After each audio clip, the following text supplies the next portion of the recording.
Well, another Newegg box arrived today. That can only mean one thing. Time to do some more fiddling with stuff.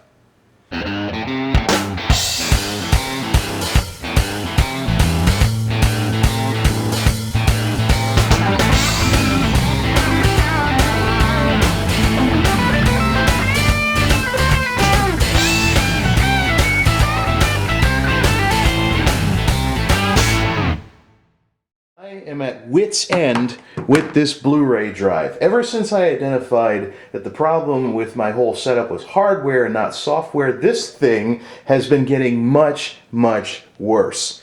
Now, it won't play about 80% of the discs that I put into it. It just won't read the disc. It spins up, tries to read, and then stops. So, yeah. I went and I checked the manufacturer warranties on this thing, and sure enough, 1-year warranty. So surprisingly, Plextor of all companies actually has some stuff out there that barely makes it out of its warranty period before it kicks the bucket. What can I say? I mean, this thing was good while it ran, but I think I probably could have did a little better in terms of costs when I first built the whole Hackjob Blu-Ray setup last year. That's really rather disappointing because I didn't even use this drive all that much. I just, I actually stopped watching Blu-ray movies on a regular basis a few months after setting this whole thing up.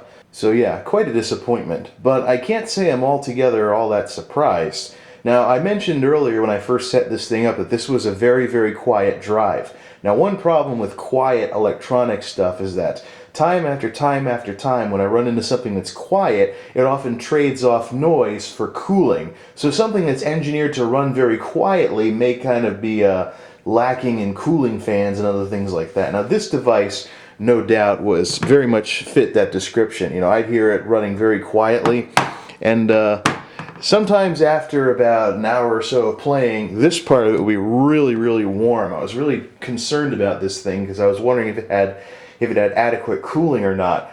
And here I was watching movies in the summertime with this thing, and maybe it was slow roasting itself under normal operation because of how quiet it is. Yeah, I've run into computers that are built to be quiet that run hot. I've run into other devices that are made to be quiet that run hot and cook stuff. So I wouldn't be surprised if this thing actually slow roasted itself because of how quiet it is. I mean, there doesn't seem to be much in terms of cooling. You got, the tray spins inside, and yeah, this thing is sealed. I mean, there's nothing in the way of cooling fans and stuff. So maybe my suspicions were not that far off when I was worried about how warm this thing was running last summer. In any event, it's time to put the past behind us and move on, and I'll never buy something like this ever again.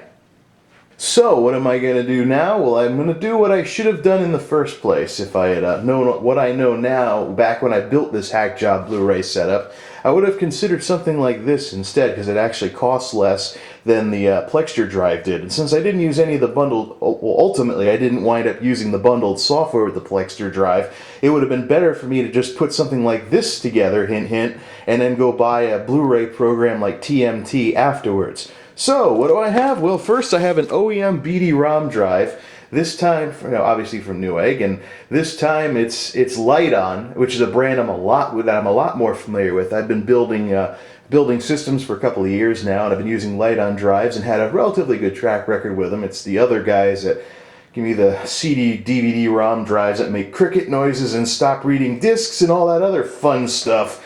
But overall, I've actually had very few problems with Lite-On drives over the years, so I'm going with that because it's what I'm used to. And you're saying that's an OEM drive, you got to purchase it with hardware. Well, I did purchase it with a piece of hardware. I purchased it with this Saiba 5¼ SATA optical drive enclosure. One of the various enclosures you'll find on Newegg for various drives when you want to take an internal drive and make it external. And what does this thing do? Well, it takes a 5¼ drive, this obviously an optical drive, and it makes it into a USB drive. So I'm basically building my own version of that Plextor drive, so to speak, and I'm going to see how much better it runs. I'm sure it'll be a little louder because I'm not trying to make this thing quiet at any cost. But it'll be interesting to see how this all works out. So yeah, BD-ROM and enclosure. Let's see if this works any better. Because ultimately, this isn't really what hardware I use isn't really going to make any difference here, because I just went from a plug-in drive and I wound up buying my own Blu-ray program anyways. This actually costs less than that Plextor. So let's see how well it runs. I bet mine runs better. But that's just me being optimistic. Let's put this thing together.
And there we have it. Hackjob Blu-Ray version 2.0 with the self-assembled plug-in drive to play the movies on. Okay, enough fiddling around. We've got our plug-in drive. Let's go plug it in and see how it works. And there it is. Several hours later, after exhaustively trying it out with my Blu-ray collection and some DVDs as well, here's the drive in action. Now, of course, one of the things I noticed right off the bat is that the little light in the middle is a regular LED. It's not all that bright compared to the super bright blue LED on the Plextor drive. So I like that already. I won't have to stuff this this far, in there, in order to not see it in the middle of in the middle of playback. But yeah, this thing is really humming along. It's a little slower than the last drive. It's a little slower than the last drive. The last drive was a 6-speed. This thing's a quad speed, but it's one of the really cheap $50 Blu-ray light-on drives you can get from Newegg. I imagine it won't be long before a higher speed is the minimum speed you can get if you order them online. And of course, let's put the camera up real close for the noise test. Yep, you hear the computer a heck of a lot more than you hear the other. Then you hear this drive doing any spinning up or anything of that sort. It looks like drives have really quieted down recently. And the best part here is this thing's not sealed inside an airtight container, so it's actually got some breathing room to dissipate heat. Plus, this is metal instead of plastic, so I know metal's a lot better at dissipating heat than plastic sometimes. But anyways, it'll be real interesting to see how this works. Probably the best thing about this setup versus the version 1.0 Hackjob Blu-ray setup that I rigged up last year is that this uses replaceable parts. If the drive craps out, I'll just get a new cheap drive. If the cable frays or something like that, I'll get a new cable. But there are replaceable parts now in this setup, unlike before. And so obviously now that there's replaceable parts, that means that I don't have to constantly buy all new stuff if anything goes wrong. If anything goes wrong with this drive, I'll just put a new drive in this enclosure and just keep right on using it. If the enclosure dies, I'll just get another one. It's like homebrew PCs, except much smaller, where you never have to buy a whole new unit ever again. You just keep making repairs, replacements, and upgrades, and you know, always have what you want without having to pay for the whole package ever again, so to speak. Okay, final question I'm sure folks have. What am I playing in this drive? Well, let's unmute the sound, and let's take a look at the screen. Shark Week, the Great Bites collection. Definitely worth getting, you know, if you're into that kind of stuff. But yeah, looks like we got ourselves Hackjob Blu-Ray 2.0. And here's the thing, if I was starting from scratch, let's mute that music. If I was starting from scratch, I would go with this instead of that Plextor setup I built last year to gain the benefit of replaceable parts, plus this is less expensive than that Plextor drive.